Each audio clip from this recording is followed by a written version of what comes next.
آپ یقین کریں کہ میں اتنا میرا دل ہے کہ پبلک یہ خود اپنی آنکھوں سے دیکھے کہ یہ کیا تھا. اب میں آپ کو بتاتا ہوں یہ ہوا کیا. ہوا یہ کہ ہمارا امریکہ میں جو امبیسڈر تھا اس کی ایک ملاقات ہوئی امریکن آفیشل کے ساتھ. اب امریکن آفیشل جو تھا اس کی بس صرف میں تھوڑی سی بات آپ کو بتاتا ہوں کہ اس نے کہا کیا. اس نے پہلے کہا کہ جی عمران خان کو روس نہیں جانا چاہیے تھا. پھر وہ جو کہتا، اور میں یہ چاہتا ہوں آپ قوم ذرا غور سے میری بات سنیں کہ اس نے کہا کیا. کہتا کہ اگر عمران خان اس میں سے بچ جاتا ہے عدم اعتماد سے تو پاکستان کو بڑا مشکل یعنی کانسیکوینسز فیس کرنے پڑیں گے. تکبر دیکھیں کہ اگر عمران خان یعنی سٹنگ پرائم منسٹر اگر وہ نہیں ہٹتا اس میں سے تو پاکستان کو نقصان ہوگا. اور پھر کہتا لیکن اگر وہ ہار جاتا ہے تو پاکستان کو معاف کر دیا جائے گا. یعنی یہ بھی نہیں اس نے کہا کہ اگر وہ نہیں آتا تو جو بھی دوسرا آئے گا پہلے ہم دیکھیں گے وہ کیا کر رہا ہے پھر ہم اس کو معاف کریں گے. نہیں، اس نے کہا جو بھی آئے گا معاف کر دے گا. یعنی کہ اس کو پتا تھا کہ کس نے آنا ہے، کس نے اچکن سلوائی ہوئی ہے، کون تیاری میں بیٹھا ہوا ہے، اسے سب پتا تھا. کہ دیکھیں ہم 22 کروڑ لوگ ہیں. 22 کروڑ لوگوں کے لیے کتنی توہین ہے کہ ایک حکم دے رہا ہے 22 کروڑ لوگوں کے الیکٹڈ سربراہ کو. وہ پتہ نہیں وہ کس کو حکم دے رہا ہے، کیونکہ میں تو چیف ایگزیکٹو ہوں، مجھے نہیں دے رہا. وہ کسی کو کہہ رہا ہے کہ اگر یہ آپ کا پرائم منسٹر بچ جاتا ہے تو آپ کو فیس کرنے پڑیں گے کانسیکوینسز. اور پھر کہتا ہے کہ اگر یہ ہٹ گیا تو معاف کر دیں گے ہم آپ کو. میں صرف آپ کو یہ کہنا چاہتا ہوں کہ میرے پاکستانیوں، اگر ہم نے اس طرح ہی زندگی گزارنی ہے تو ہم اپنے آپ سے سوال پوچھیں کہ ہم آزاد ہوئے کیوں تھے. ہم کیوں 23 مارچ کو سیلیبریٹ کرتے ہیں؟ ہم کیوں جناب 14 اگست کو بڑا جشن بناتے ہیں؟ اگر ہم نے اسی طرح رہنا ہے کہ باہر سے حکم آ رہا ہے کہ جی آپ نے اگر اس کو نہ ہٹایا. اپنی قوم سے کہنا چاہتا ہوں کہ دیکھیں یہ ضروری ہے ہم سب کے لیے فیصلہ کرنا کہ ہم کیا چاہتے ہیں. ہم ایک آزاد قوم بننا چاہتے ہیں، خوددار قوم بن کے رہنا چاہتے ہیں، یا اس طرح کے غلام چاہتے ہیں؟ اور کس طرح کے غلام؟ کیوں ان کو پتا تھا کہ جناب شیروانی سلائی ہوئی ہے شہباز شریف نے؟ اس نے باقاعدہ میسیجنگ کی. اس نے کہا جناب بیگرز آر ناٹ چوزرز. ان کو میسج کہ جی جو مقروض ملک ہوتا ہے اس کو غلامی کرنی پڑتی ہے. Beggars are not choosers. وہ دوسرا ان کا منسٹر بھیجتا ہے جی ہم تو لائف سپورٹ مشین پہ ہیں تو وہ تو جب امریکہ چاہے بند کر دے، یعنی ہم تو ہیں غلام. پہلے تو ان دونوں سے پوچھو کہ آپ 30 سال سے یہ ساری آپ کی پارٹیز حکومت میں تھی تو کس نے یہ لائف سپورٹ مشین اور یہ مقروض کیا ملک کو؟ یہ کیا 3.5 سال میں ہوا ہے؟ 30 سال سے تو آپ پاور میں بیٹھے ہوئے ہیں. اور آج آپ کہہ رہے ہیں کہ جی کیونکہ جی ہمیں پر قرضے چڑھے ہوئے ہیں تو ہمیں تو غلامی کرنی پڑے گی. تو وہ کیوں یہ کہہ رہے ہیں کہ جی اس کو نکالنا ہے؟ کیا میں نے ان کے غلطی کی ہے؟ کیا جرم کیا ہے؟ اور میں آپ کو بتاتا ہوں جرم کیا ہے.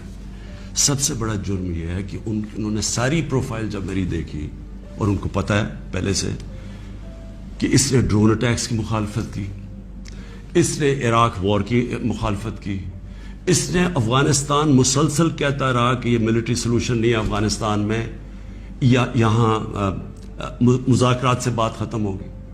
اس نے ڈرون اٹیکس جب ہوئے یہاں، یہی جو بیگرز آر ناٹ چوزرز یہ اور اس کا بھائی جب پاور میں تھے اور آصف زرداری، تو 400 ڈرون اٹیکس جب پاکستان میں ہوئے تو کس نے بولا؟ کس نے مظاہرے کیے؟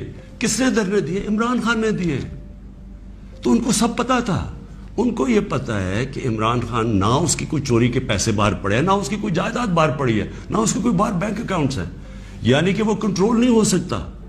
تو لہٰذا یہ اس کا قصور ہے کہ کیونکہ وہ ہمارا پتلا نہیں بن سکتا اس لیے اس کو ہٹانا بڑا ضروری ہے.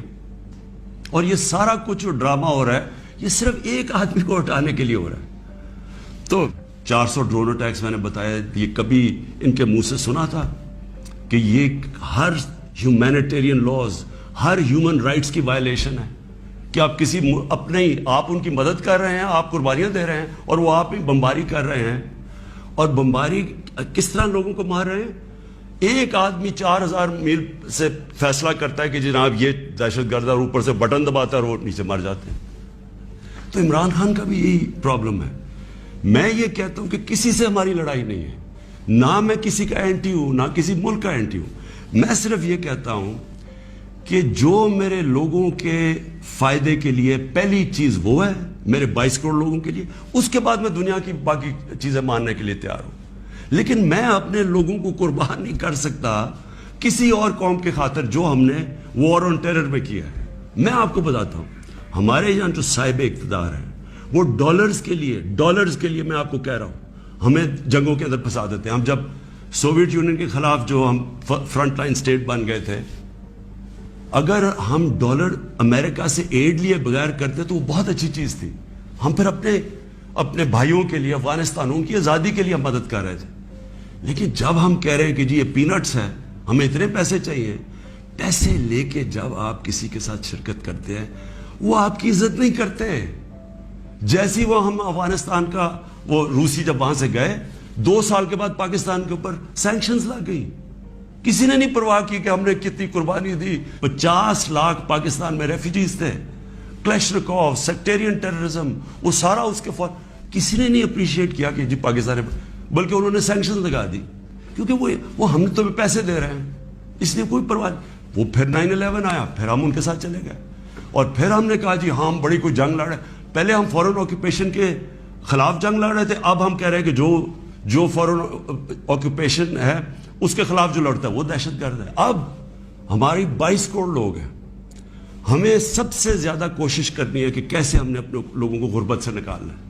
وہ غربت سے ہم تب نکالیں گے جب ہم کسی کانفلکٹ کا حصہ نہ بنیں, جب ہم امن میں شرکت کریں لیکن جنگ میں کسی کے ساتھ شرکت نہ کریں. اگر کوئی کہ بیسس چاہیے تو نہیں ہم بیسس دے سکتے کیونکہ ہم پہلے مار کھا چکے ہیں اس میں. اس لیے وہ مجھے افسوس سے کہنا پڑتا ہے کہ ان کو وہ لوگ پسند ہیں جو کہ ان کی ہر بات مانیں گے, جو کہیں گے کہ بیگرز آر ناٹ چوزرز, جو کہیں گے کہ جی پاکستان لائف سپورٹ مشین پہ تو مدد کرو. ان کو اس طرح کے لوگ چاہیے, یعنی جو پہلے سے ہی گرے ہوئے ہوں گے. وہ کہتے ہیں نا وہ طفل کیا گرے جو گھٹوں کے بل چلے, جو گھٹوں کے اوپر بیٹھے وہ ان کو پسند ہے. لیکن میں اپنی یوتھ سے آج کہنا چاہتا ہوں کہ دیکھیں, آپ کا مستقبل آپ کے ہاتھ میں ہے, ملک کی ساورنٹی آپ کے ہاتھ میں ہے. اپنی جمہوریت کو, اس کی حفاظت کون کرتا ہے؟ کوئی فوج نہیں کر سکتی جمہوریت کی حفاظت, کوئی باہر سے فورن پاور نہیں کر سکتی. قوم اپنی جمہوریت کی حفاظت کرتی ہے, قوم اپنی ساورنٹی کی حفاظت کرتی ہے. یہ جو ہماری ساورنٹی کے اوپر اٹیک ہوا ہے, میں آج آپ کو کہہ رہا ہوں, آج آپ اس کے اوپر سٹینڈ نہیں لیں گے, آگے سے یہ ہوا کرے گا کہ جو بھی آئے گا نا پاور میں, جو بھی آئے گا وہ پھر سب سے پہلے دیکھے گا کہ جہاں کوئی سپر پاور تو ناراض نہیں ہو رہی, اور وہ پھر وہی کرے گا جو وہ چاہیں گے, کیونکہ اس کو ڈر ہوگا کہ انہوں نے 5, 10, 15 ارب روپیہ خرچ کرنا اور میری کرسی الٹا دینی ہے. جس طرح یہ ہے کہ بیگرز آر ناٹ چوزرز, اسی طرح کے لوگ آئیں گے. ہم امریکہ کو بار بار ان کو سمجھائیں کہ ہم کوئی میں عمران خان اینٹی امریکن نہیں ہے, لیکن ہم نے بڑی بری حالات دیکھے ہوئے ہیں. ہم نے آپ کی ہم کوئی ٹشو پیپر کی طرح استعمال ہونے والی قوم نہیں ہے کہ آپ استعمال کریں اور پھر پھینک دیں. ہم آپ کے ساتھ جو ایک ورڈ ہوتا ہے میوچلی بینیفٹ, آپ کو بھی جس کا فائدہ ہو ہمیں بھی فائدہ ہو. ون سائیڈڈ ریلیشن شپ کسی سے نہیں چاہیے. کہ دیکھیں میں تو یہ امپورٹڈ گورنمنٹ کو بالکل تسلیم نہیں کروں گا. میں نکلوں گا اپنی قوم کے اندر. میں تو ہمیشہ میری تو کوئی باپ پولیٹکس میں نہیں تھا, میرا کوئی رشتہ دار یا کوئی میں پولیٹیکل فیملی سے تو تھا نہیں. میں نے تو شروع کی عوام کے اندر نکل کے, 14 سال مذاق اڑتا رہا, تھوڑے سے لوگ تھے میرے ساتھ, اور کرتے کرتے اللہ کا کرم ہے کہ ایک دن اللہ نے عوام کے دل میری طرف موڑ دیا. اس لیے وہ ہندوستان میں جو بیچارے مسلمانوں کے اوپر آج کل اتنے برے حالات ہیں, انہوں نے بھی ووٹ دی تھی پاکستان کے لیے. انہوں نے اس لیے نہیں دی تھی کہ ہم آ کے ایک امپورٹڈ گورنمنٹ کے نیچے ہم بیٹھ جائیں اور ہم جی حضوری کریں اور ہم کہیں جی ہم تو بیگرز آر ناٹ چوزرز, اس لیے نہیں پاکستان بنا تھا.